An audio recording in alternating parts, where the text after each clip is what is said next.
Hi, this is Uday Kumar. So ఈరోజు క్లాస్లో మనం ఏంటంటే క్వాలిటీ ఫ్యాక్టర్ మీటర్ యూస్ చేసుకొని డిఫరెంట్ టైప్స్ ఆఫ్ పారామీటర్స్ మనం ఎలా మెజర్ చేస్తాం చూద్దాం. సో లాస్ట్ క్లాస్లో మనం ఏంటంటే క్వాలిటీ ఫ్యాక్టర్ అంటే ఏంటి, క్వాలిటీ ఫ్యాక్టర్ దాని యొక్క డెఫినేషన్ ఏంటి, దాని ద్వారా ఏం చేస్తామని చూసాం కదా, దాని యొక్క వర్కింగ్ ఫంక్షన్ ఏంటో చూసాం. సో ఈ క్లాస్లో మనం ఏంటంటే క్వాలిటీ ఫ్యాక్టర్ యూస్ చేసుకుని మనం అసలు ఏమేమి మెజర్ చేయొచ్చు అనేది చూద్దాం. సో ఫస్ట్ ఆఫ్ ఆల్ ఈ క్వాలిటీ ఫ్యాక్టర్ మనం యూస్ చేసుకుని మనం ఏం చేస్తామంటే measurement of impedance. So impedance అనే దాన్ని మనం మెజర్ చేసుకోవచ్చు అన్నమాట.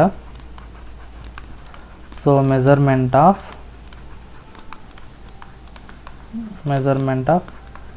ఇంపిడెన్స్ మెజర్ చేసుకోవచ్చు. అదేవిధంగా characteristic impedance of transmission lines. So measurement of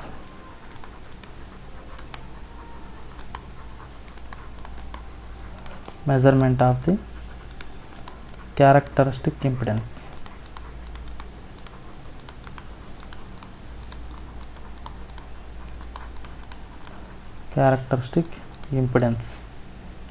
Of a transmission lines.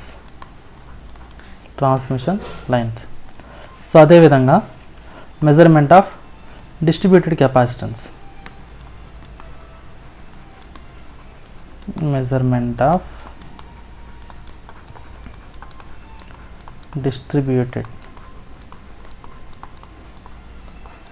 Capacitance దీన్ని మనం మెజర్ చేసుకోవచ్చు అన్నమాట. సో దీంతో పాటుగా some electrical properties of coils,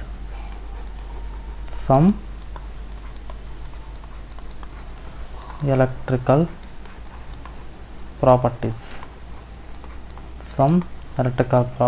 of coils and capacitors. So దీంతో పాటుగా మనకేంటంటే ఈ యొక్క క్వాలిటీ ఫ్యాక్టర్ యూస్ చేసుకొని ఇంకా ఏం చేయొచ్చు అంటే, సో ఇక్కడ చూడండి, అంటే ఇంకొద్దిగా డెప్త్గా వెళ్దాం. సో జనరల్గా మనకేంటంటే క్వాలిటీ ఫ్యాక్టర్ అంటే ఏం చెప్పినాం, voltage across capacitor or energy stored in the element అన్నాం. voltage across capacitor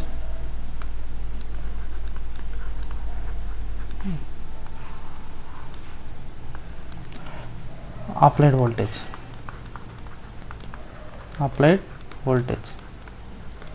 or power dissipated. So ఇది అన్నాం కదా. సో ఇది క్వాలిటీ ఫ్యాక్టర్ అనేది మనకు తెలుసు. సో దీని నుంచి resonance frequency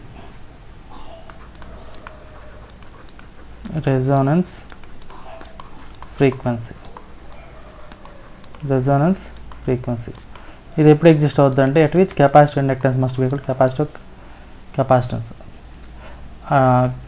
capacitive reactance must be equal inductive reactance equal అయినప్పుడు నాకు రెసోనెన్స్ ఫ్రీక్వెన్సీ అనేది ఎగ్జిస్ట్ అవుతుంది అన్నమాట. సో ఈ యొక్క రెసోనెన్స్ ఫ్రీక్వెన్సీ మనం కనుక్కోవడానికి కూడా ఈ యొక్క క్వాలిటీ ఫ్యాక్టర్ అనేది యూజ్ అవుతుంది అన్నమాట. ఓకే, ఎప్పుడు కాయిల్ అనేది రెసోనెన్స్ కండిషన్లో ట్యూన్ చేసినప్పుడు. సో అదేవిధంగా ఒక ఇండక్టెన్స్ మెజర్ చేసుకోవడానికి మనం యూస్ చేస్తామని చెప్పినాం, అదేవిధంగా కెపాసిటీ మెజర్ చేసుకుని యూస్ చేస్తామని చెప్పినాం కదా. సో ఇప్పుడు నాకు జనరల్గా ఈ యొక్క కెపాసిటివ్ ఫ్రీక్వెన్సీ అంటే ఈ కండిషన్ చూడండి.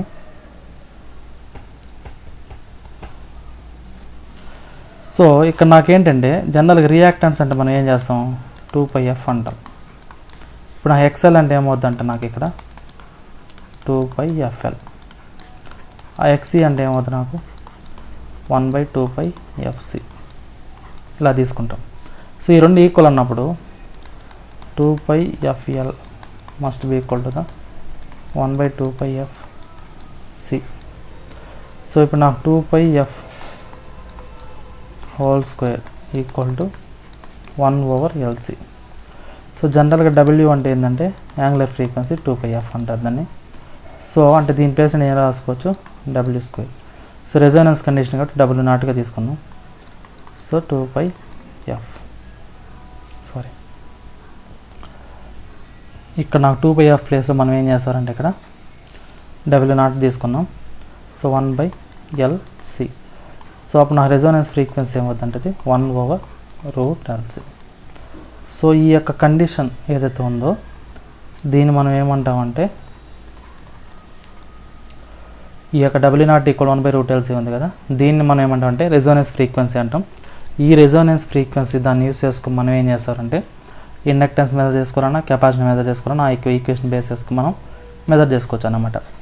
ఫర్ ఎగ్జాంపుల్ ఇప్పుడు నాకు ఇండక్టెన్స్ మెజర్మెంట్ కావాలా, ఇండక్టెన్స్ మెజర్మెంట్ కావాలి అన్నప్పుడు ఇప్పుడు నేను ఏం చెప్పినాను ఇక్కడ 2πf రెజోనెన్స్ ఫ్రీక్వెన్సీ అనుకుందాం, 2πfr whole square equal to 1/LC. ఇప్పుడు నాకు ఇండక్టెన్స్ కావాలి అన్నప్పుడు 1/2πf Resonance frequency square into capacitor. So ఈ యొక్క ఈక్వేషన్ యూస్ చేసుకుని మనం ఏం చేసుకోవచ్చు అంటే ఇండక్టెన్స్ వాల్యూని మనం మెజర్ చేసుకోవచ్చు. సో అదేవిధంగా అదే ఈక్వేషన్ బేస్ చేసుకొని కెపాసిటెన్స్ కావాలి నాకు, అప్పుడు నాకేమవుతుంది 1/2πfr whole square into inductance L. So ఇదే. సో అదేవిధంగా దీంతో పాటుగా నేనేం చేయొచ్చు అంటే డిసిపేషన్ ఫ్యాక్టర్ అంటారు, డిసిపేషన్ ఫ్యాక్టర్ దీన్ని కూడా మెజర్ చేసుకోవచ్చు. Dissipation factor of A capacitor, dissipation factor of A capacitor. So జనరల్గా డిసిపేషన్ ఫ్యాక్టర్ D అనుకుంటే it is reciprocal of quality factor. So it is inverse relation to the quality factor, దాన్ని మనం dissipation factor అంటాం. So జనరల్గా దీన్ని ఏం రాసుకోవచ్చు అంటే D = 1/Q(C). ఇది నాకు డిసిపేషన్ ఫ్యాక్టర్. ఓకే, అదేవిధంగా ఈ యొక్క క్వాలిటీ ఫ్యాక్టర్ మ్యాటర్ యూస్ చేసుకొని ఎఫెక్టివ్ రెసిస్టెన్స్ మెజర్ చేసుకోవచ్చు. Effective resistance, effective resistance of coil ఎలా చేసుకోవచ్చు అంటే జనరల్ క్వాలిటీ ఫ్యాక్టర్ అంటే మనం ఏం చెప్పినాం WL/R ఆర్ 1/WCR. సో దీన్ని యూస్ చేసుకుని మనం ఏం చేస్తాం అంటే రెసిస్టెన్స్ అనేదాన్ని కనుక్కోవచ్చు. నెక్స్ట్ ఇంకోటి ఏంటంటే సెల్ఫ్ కెపాసిటెన్స్ కూడా మనం మెజర్ చేసుకోవచ్చు అన్నమాట. Self capacitance of A coil. So దీన్ని కూడా మనం ఏం చేయొచ్చు అంటే ఈ యొక్క క్వాలిటీ ఫ్యాక్టర్ మీటర్ యూస్ చేసుకొని మెజర్ చేసుకోవచ్చు అన్నమాట. ఓకే, సో ఇది క్వాలిటీ ఫ్యాక్టర్ యూస్ చేసుకుని నేను ఏమేమి మెజర్ చేయొచ్చు అంటే ఇవన్నమాట. నెక్స్ట్ ఏంటంటే డిస్టార్షన్ ఫ్యాక్టర్. అసలు డిస్టార్షన్ ఫ్యాక్టర్ అంటే ఏంది అంటే చూడండి, మనకి నెక్స్ట్ టాపిక్ ఏంటంటే distortion factor. Distortion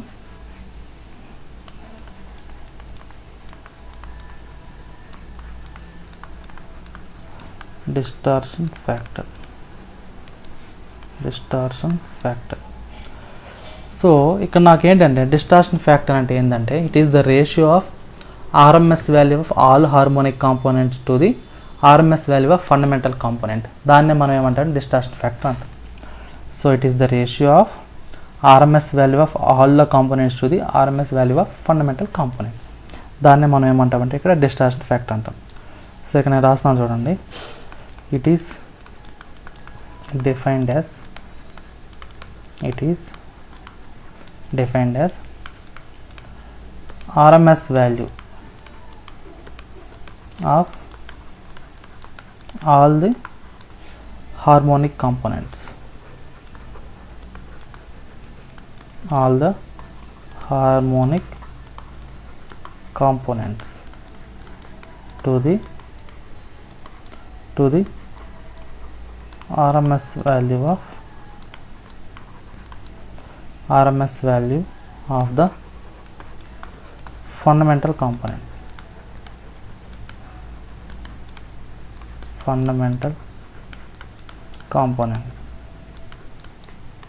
of a waveform. So ఇది. సో ఇక్కడ RMS అంటే ఏంటంటే రూట్ మీన్ స్క్వేర్ అని.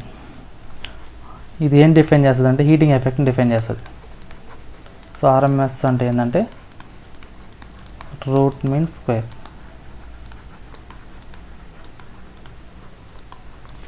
ఒక సర్క్యూట్ యొక్క హీటింగ్ ఎఫెక్ట్ని ఇండికేట్ చేస్తుంది అన్నమాట. ఇది హీటింగ్ ఎఫెక్ట్ని ఇండికేట్ చేస్తుంది, దానికోసం RMS వాల్యూ అంటాం. సో మనకు ఈ యొక్క RMS వాల్యూలో ఫండమెంటల్ ఉంటుంది, సెకండ్ ఆర్డర్ ఉంటుంది, థర్డ్ ఆర్డర్, ఫోర్త్ ఆర్డర్ ఇలా ఉంటాయి అన్నమాట. సో ఇప్పుడు నాకేంటంటే ఇప్పుడు ఎప్పుడైతే నాకు ఈ యొక్క డిస్టార్షన్ ఫ్యాక్టర్ ఉందో దీని వాల్యూ 0 అనుకోండి, అప్పుడు నాకేంది నో డిస్టార్షన్ అనేది 0 అన్నట్టు అన్నమాట. ఇది ఎప్పుడు ఎగ్జిస్ట్ అవుతుందంటే నాకు ప్యూర్ సైన్ వేవ్ ఉన్నప్పుడు, పర్ఫెక్ట్ సైన్ వేవ్ ఉన్నప్పుడు డిస్టార్షన్ ఫ్యాక్టర్ 0. అదే నాకు ఈ యొక్క డిస్టార్షన్ ఫ్యాక్టర్ అనేది గ్రేటర్ దాన్ 0 ఉందనుకోండి, అప్పుడు నాకేమవుద్ది ఈ యొక్క హార్మోనిక్ డిస్టార్షన్ అనేది ఎగ్జిస్ట్ అవుతుంది. హార్మోనిక్ డిస్టార్షన్ అనేది ప్రెజెంట్ అన్నమాట. ఓకే, ఇక్కడ నాకు ఫర్ ఎగ్జాంపుల్ ఈ యొక్క డిస్టార్షన్ ఫ్యాక్టర్ హైగా ఉందనుకోండి, అప్పుడు నాకేమవుతుంది వేవ్ ఫామ్ అనేది ఎక్కువగా డిస్టర్బ్ అవుతుంది అని అర్థం. ఓకే, ఇప్పుడు నాకేంటంటే ఇఫ్ హయ్యర్ డిస్టార్షన్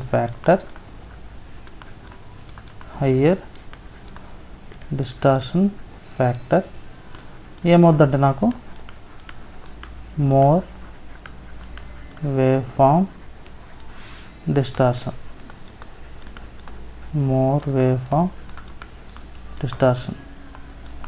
ఆర్ మనకు వచ్చే పవర్ క్వాలిటీ ఎలా ఉంటుందంటే లెస్గా ఉంటుంది అన్నమాట, సిగ్నల్ క్వాలిటీ.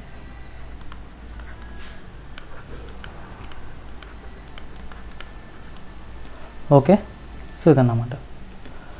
ఇప్పుడు నాకు ఈ యొక్క హార్మోనిక్ డిస్టార్షన్ అన్నాం కదా, ఈ యొక్క హార్మోనిక్ డిస్టార్షన్ని ఇంకో విధంగా ఎలా డిఫైన్ చేసుకోవచ్చు అంటే నేను ఇక్కడ చూడండి. So distortion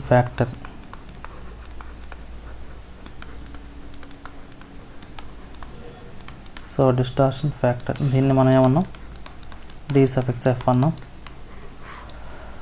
so for example ఒక వోల్టేజ్ వేవ్ ఫామ్ అనుకుంటే V2² V3² V5² plus and so on over V1.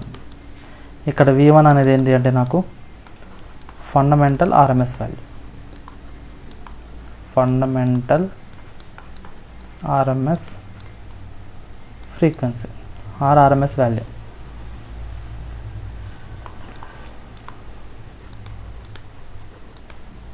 అదేవిధంగా V2 V3 V4 ఇవేంటంటే RMS values of second, third, fourth harmonics. Okay, so ఇది. సో దీన్ని ఇంకో విధంగా ఎలా డిఫైన్ చేసుకోవచ్చు అంటే distortion factor equal to total harmonic distortion over √1 plus total harmonic distortion square. So ఇది మీకు ఫర్దర్ హైయెస్ట్ లెవెల్లో వస్తుంది అన్నమాట. ఇది ఇక్కడ టోటల్ హార్మోనిక్ డిస్టార్షన్ అంటే ఏంటంటే ఇక్కడ నాకు √V2² plus V3² plus and so on over fundamental. So ఇదన్నమాట, ఇది టోటల్ హార్మోనిక్ డిస్టార్షన్. సో కాబట్టి మనం ఎలా డిఫైన్ చేస్తామంటే distortion factor equal to total harmonic distortion over 1 plus total harmonic distortion by √1 plus total harmonic distortion whole స్క్వేర్గా మనం define చేసుకుంటాం. ఇప్పుడు ఫర్ ఎగ్జాంపుల్ ఇప్పుడు మనం ఏంటంటే ఒక ఎగ్జాంపుల్ తీసుకుందాం. V1 ఈక్వల్ టు 100 వోల్ట్స్ తీసుకుందాం. ఇది ఫండమెంటల్ RMS అనుకుందాం, ఇది ఫండమెంటల్ కాంపోనెంట్ అనుకుందాం, ఫండమెంటల్ RMS వాల్యూ అనుకుంటే. సో అదేవిధంగా హార్మోనిక్స్ మనకు హార్మోనిక్స్ అనేవి ఎగ్జిస్ట్ అయినాయి. అవి V2 equal to 10, V3 equal to 5 volt ఇలా అనుకున్నాం. అయితే ఈ కేసులో నాకు డిస్టార్షన్ ఫ్యాక్టర్ ఏమవుతుందంటే, సో ఇక్కడ నా ఫార్ములా ఏంటి V2² plus V3² over V1. ఇప్పుడు నా V2² అంటే 10² ప్లస్ V3² అంటే 5² ఓవర్ ఫండమెంటల్ వచ్చి 100. సో ఇది నాకు ఇదేమవుతుంది 100 ప్లస్ 25 125 ఓవర్ 100 అంటే 100. అంటే దీని వాల్యూ అప్రాక్సిమేట్గా 0.11 అట్లా వస్తుంది. సో ఇదనమాట. సో దీన్ని మనం ఏమంటామంటే ఇక్కడ డిస్టార్షన్ ఫ్యాక్టర్ అంటాం. సో ఈ యొక్క డిస్టార్షన్ ఫ్యాక్టర్ అనేది మనకి ఎంత తక్కువ ఉంటే అంత ఎఫిషియెంట్గా మనకు వచ్చే సిగ్నల్ అనేది ఉన్నట్టు అన్నమాట. ఓకేనా, అది. సో డిస్టార్షన్ ఫ్యాక్టర్ అనేది మనకు యాజ్ పాసిబుల్ యాజ్ మనకు చాలా తక్కువ ఉండాలన్నమాట. ఓకేనా, సరే. ఇక్కడ ఇంకోటి, సో అంతేనండి. Okay, thank you.